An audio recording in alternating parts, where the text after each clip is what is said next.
அதாவது ஒரு விஷயம் என்ன அப்படின்னா, ஸ்டாலினுக்கே தெரியாத ஒரு விஷயம் சொல்கிறேன். என்ன விஷயம் அப்படின்னு சொல்லி கேட்டால், என் இன்ஸ்டாகிராம் பேஜில் போஸ்ட் ஒன்று போட்டிருப்பேன்.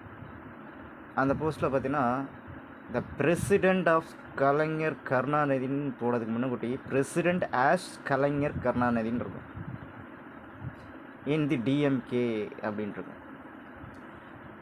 உனக்கு தெரியாத ஒரு விஷயங்கள் அவன் அப்பம் கிடையாது, அப்போ மண்டைய போட்டான். பட்டு ஆஷ் பிரசிடெண்ட் ஆஷ் யாருங்கிறது உனக்கு தெரியுமா? டிஎம்கேயோட பிரசிடெண்ட் ஆஷ் யாருங்கிறது தெரியுமா? இதே சிவா தான். உன் கட்சி யார் பேரில் இருக்குன்னு உனக்கு டவுட்டாக இருக்கும்ல, அதுக்கு தான் அந்த போஸ்ட்டை நான் இன்ஸ்டாகிராம் பேஜில் போட்டிருக்கேன். ஒட்டுமொத்த மரத்தின் கிளை ஆணி வேராக இருக்கிறேன். டிஎம்கேயோட ஆணி வேர் அந்த சிவா அப்படிங்கிறது உனக்கு தெரியுமா? தெரியாதா? டிஎம்கே கட்சியை நான் தான் நடத்துகிறேன், டிஎம்கே கட்சியை வச்சுருக்கிறது நான் தான் ஓனர்னு அவன்கிட்ட சொன்னேனே, அதுக்கு அர்த்தம் என்னங்கிறது உனக்கு தெரியல. எல்லாத்துலேயும் ட்விஸ்ட் இருக்குல்ல, இந்த ட்விஸ்ட் உனக்கு என்னன்னு தெரியலையா? செக் பண்ணி பாரு. சரி, ரைட்டு. அப்படியே நான் கிராஸ் பண்ணி போகும்போது வாட்டர் டேங்க் பக்கத்தில் நெல்லை திருப்பதி போக பெருமாள் பக்கம் கோயிலுக்கு போக ரூட்டில் ஏகேஆர் இல்லையா பார்சல் சர்வீஸ், இது எப்படி அங்கே வந்துச்சுங்கிறது எனக்கு தெரியுப்பா. அதில் ஒருத்தர் கிண்டல் வேறு பண்ண சொல்லியிருந்தேன். என்னது தொழிலதிபர்? அப்போ அதை யார் நடத்துதாங்கிறதே தெரியுமா உனக்கு? நமக்கு தெரியாதா இல்லையா? இதே சாச்சா சிவா தான். இன்னொரு பார்சல் சர்வீஸும் இருக்குது, A1 பார்சல் சர்வீஸ். இதே சிவா தான். இப்போ புரியுதா? நீ கிண்டலா கேலியா சொல்லிகிட்டு இருக்க, எல்லாத்துக்கும் ஓனராக நான் இருக்கேன் அப்படிங்கிற விஷயமே உனக்கு தெரியாமல் மெயின்டைன் பண்ணியிருக்கேன். இப்போ புரியுதா? இன்னும் நிறைய இருக்குது, தெரிஞ்சுக்கலாம். சரி, இப்போ உனக்கான ட்விஸ்ட்டுக்கு ஆதாரமாக அந்த எவிடன்ஸ் கொடுத்துருக்கேன், நீ பார்த்து தெரிஞ்சுக்கோ. ஓகேவா? அடுத்தது இன்னொரு கட்சி பற்றி பேசுமா? திருமாவளவன். அட திருமாவளவன், நீ எதுக்கு இந்த பைசன் படத்தில் பாடின பாட்டோட அந்த பையனை எதுக்கு உன் கட்சிக்கு கூப்பிடுற? கட்சியில் கொஞ்சம் பேசிட்டு போங்களேன்னு எதுக்கு கூப்பிடுற? அவனோட ப்ரொஃபஷ்னல் வேறு, உன்னோட வேலை வேறு, அவனோட வேலை வேறு. அவனோட பேஷன் வேறு, உன்னோட பேஷன் வேறு. நீ இப்படி கூப்பிடுவேன்னு தெரிஞ்சு தான் முன்னக்கூட்டியே அவன்கிட்ட சொல்லி வச்சேன். அவன் ஒரு கேரளாக்காரன் கேட்டியா? நானும் கேரளாவில் பிறந்தவன் தான், இல்லைன்னு சொல்ல. ஐயா, அவன் என்ன சொன்னானோ அவன்கிட்ட ஞாபகம் இருக்கா? ஐயா, எனக்கு ப்ரோக்ராம் இல்லைன்னா கண்டிப்பாக வாரையா அப்படின்னு தான் சொல்லியிருப்பான். வாரேன்னு சொல்லியிருக்க பண்ணிட்டான். ஐயா, எனக்கு அந்த நேரத்தில் ஒரு ப்ரோக்ராம் இருக்குது, அதனால் என்னால் வர முடியாது, எதுவும் தப்பாக நினச்சிக்கிடாதீங்க அப்படின்னு நீட்டாக பேசி முடிச்சிடுறா அப்படின்னு சொல்லியிருப்பான். அதே மாதிரி நீட்டாக பேசி முடிச்சிருப்பான். ஏன் தெரியுமா? அதுக்கும் காரணம் இருக்குது. அதை சாங்க கொடுத்ததே இந்த சிவாதான் ஐயா. பைசன் படத்தோட பேரை வச்சது நான் தான்.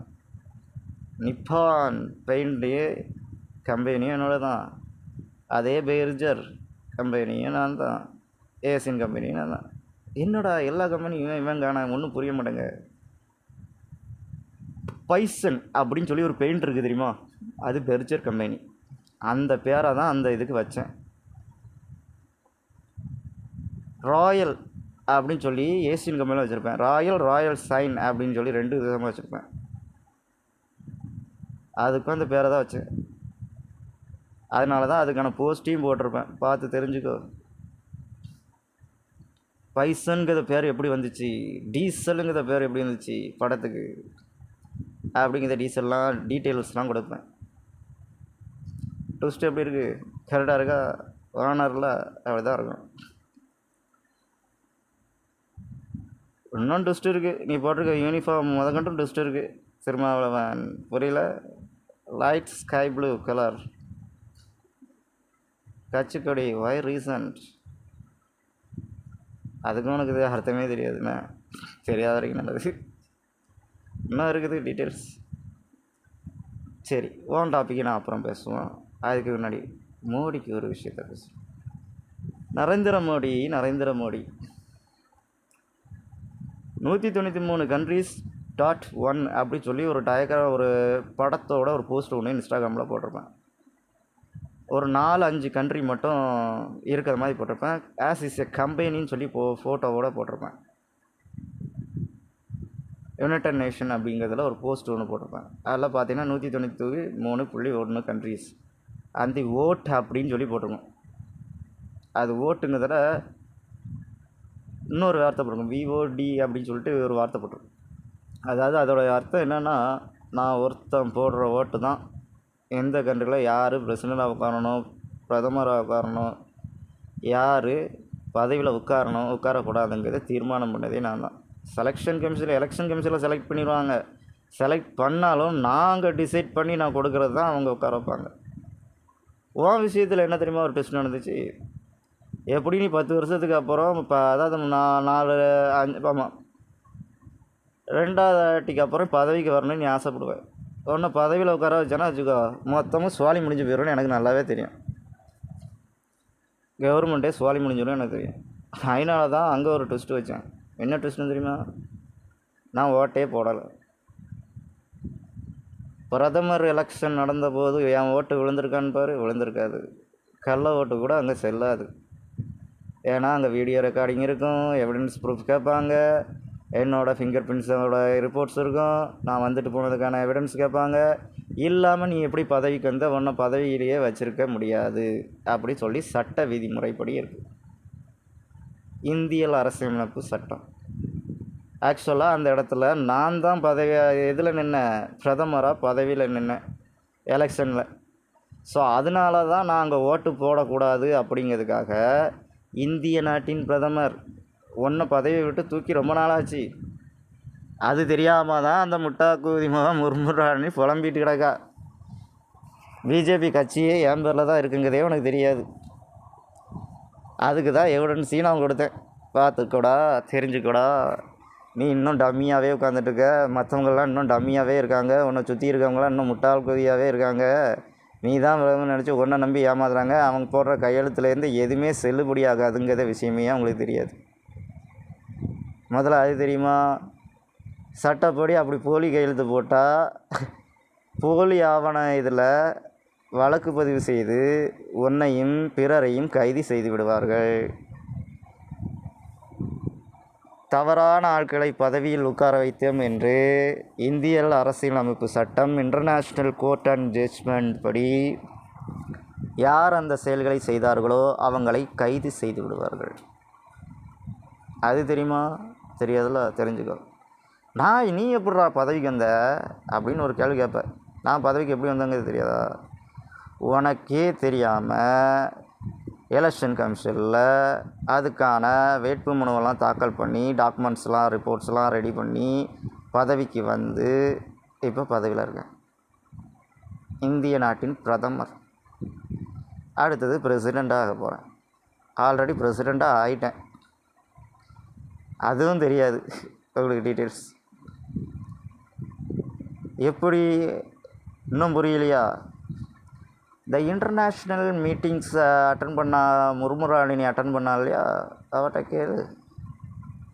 நீ அட்டன் பண்ண இல்லையா? என்னோடய லேபராக ஒன்று அனுப்பிவிட்டேன். ஆனால் நீ பதவியிலே கிடையாது.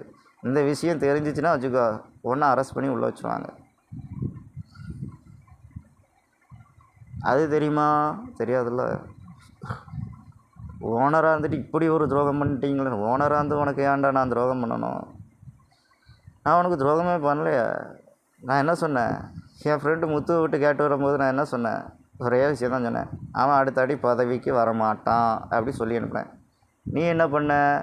வம்படிக்கு நான் பதவிக்கு வருவேன்னு சொல்லி பெரிய பொழுத்தி மாதிரி நீ பண்ண. ஆனால் நீ பதவியில் இருக்கணுங்கிறது எல்லோரும் நினச்சிட்டு இருக்காங்க. பட் நீ பதவியிலே கிடையாதுங்க தான் உண்மையான சட்டப்பூர்வமான ரியலான உண்மையான விஷயம். அதற்கான எவிடன்ஸ் டாக்குமெண்ட்ஸ் எல்லாம் கோர்ட்டில் ரெடியாக இருக்கும். சுப்ரீம் கோர்ட்டில் அதுக்கான இதெல்லாம் அனுப்பி விடுவாங்க, பார்த்து தெரிஞ்சுக்க. நான் பதவிக்கு வந்ததுக்கான எல்லா இதுவும் ப்ராப்பராக இருக்கும். மூணாவது முறை பிரதமராக ஆட்சி செய்வது நரேந்திர மோடி இல்லை, சிவா பிரதமராக பதவியேற்றது. இந்த விஷயம் உனக்கு தெரியாதா? தெரியாதுல்ல, தெரிஞ்சுக்கோ. நீ என்ன கிரிமினலிசம் பண்ணுங்கிறது தெரியுமா? அதை நான் சொல்லவா? ஆகா, இவன் விட்டால் இவன் ஓட்டு போட்டால் நம்ம பதவிக்கு வர முடியாது, ஸோ இவன் வேணுக்குன்னு வேறு யாருக்காவது ஓட்டு போட்டுட்டானா நம்ம பதவிக்கு வர முடியாதுன்னு நீ கிரிமினலிசமாக ஒரு செயலை செஞ்ச இல்லையா? அதே செயலுக்கு ஒரு ஆப்பாக நான் ஒன்று வச்சேன். என்ன ஆப்பு தெரியுமோ? தெரியாதோ உனக்கு? தெரிஞ்சுக்கோ. ഞാൻ പറയണ എനിക്ക് മനസ്സിലായില്ല. പറയണ മാത്രം കാത് കൊടുത്ത് കേട്ടോണ്ടേരി, അപ്പോഴേ ഞാൻ എന്തൊരു പറയണമെന്ന് മനസ്സിലാവുള്ളൂ. എന്തെന്ന് വെച്ചാൽ നിന്നയ്ക്ക് ബദലായിട്ട് നീ ഇങ്ങനെയൊക്കെ ചെയ്യുമെന്ന് അറിഞ്ഞ് ഞാൻ എന്തൊരു ചെയ്തെന്ന് വെച്ചാൽ ആദ്യമേ അതിൻ്റെ മുകളിൽ എൻ്റെ പേരിന് എൻ്റെ കക്ഷീൻ്റെ ഇതിൻ്റെ ഡോക്യുമെൻറ്റ്സൊക്കെ സബ്മിറ്റ് ചെയ്ത് പദവിയിൽ ഞാൻ നിൽക്കണ വിഷയം നിനക്കറിയാതെ മക്കൾക്കും അറിയാതെ ആ കക്ഷിയിൽ പൊറുപ്പിൽ എങ്ങനെ മക്കൾ എത്ര പേർ വാക്കളിക്കണമെന്ന് നോക്കാൻ വേണ്ടി എത്ര വാക്ക് അതിൻ്റെ മുകളിൽ വയണത് എന്ന് നോക്കാൻ വേണ്ടി ആദ്യമേ ഞാൻ ചെയ്തു വെച്ചതിൻ്റെ മുകളിൽ എൻ്റെ പേര് ആദ്യമേ അങ്ങ് എൻ്റർ ചെയ്ത് വച്ചതിന് ശേഷമാണ് നിൻ്റെ പേരിനെ കക്ഷിയിൽ വേട്പുമണി താക്കൽ ചെയ്താന്ന് പറഞ്ഞിട്ട് ഒരു செயல் ചെയ്തില്ലേ? എന്തൊരു ചെയ്ത്? നീ പ്രഥമരായിട്ട് ഇരുന്നിട്ട് രണ്ടാമത് മാത്രം നിൻ്റെ പദവിനെ രാജിനാമ ചെയ്തതിന് ശേഷമാണ് അടുത്ത ഇതിൽ ഇലക്ഷനിൽ നിൽക്കാൻ പറ്റുള്ളൂ ഇല്ലേ? നീ പദവിനെ രാജിനാമ ചെയ്തതിന് സമയത്തിൽ ഞാൻ അങ്ങ് ആ കക്ഷിയിൽ ഞാൻ പ്രഥമരായി നിൽക്കാമെന്ന് പറഞ്ഞ് വേട്പുമണൊക്കെ താക്കൽ ചെയ്ത് അയച്ചു വെച്ച് അതിന് മുകളിൽ ഞാൻ തന്നെ പ്രഥമൻ നീ വിചാരിച്ചുകൊണ്ട് നിൻ്റെ ഡോക്യുമെൻ്റ് കൊണ്ട് കൊടുത്ത് അത് ചെല്ലൂല എന്ന് പറഞ്ഞ് ഇലക്ഷൻ കമ്മീഷനിൽ അത് തൂക്കി കളഞ്ഞെടുത്ത് എറിഞ്ഞ്. എന്നെന്ന് വെച്ചാൽ ആദ്യമേ ഒരു ആൾ നിൻ്റെ കക്ഷിയിൽ പ്രഥമരായിരിക്കാൻ ഈ ശിവ ഡോക്യുമെൻ്റ് കൊടുത്ത് പദവി ചെയ്തതിന് ശേഷം ഇന്നൊരാൾ അതേ കക്ഷിയിൽ അങ്ങ് പ്രഥമരായിട്ട് ഇരിക്കാമെന്ന് ഡോക്യുമെൻ്റ് കൊടുത്ത്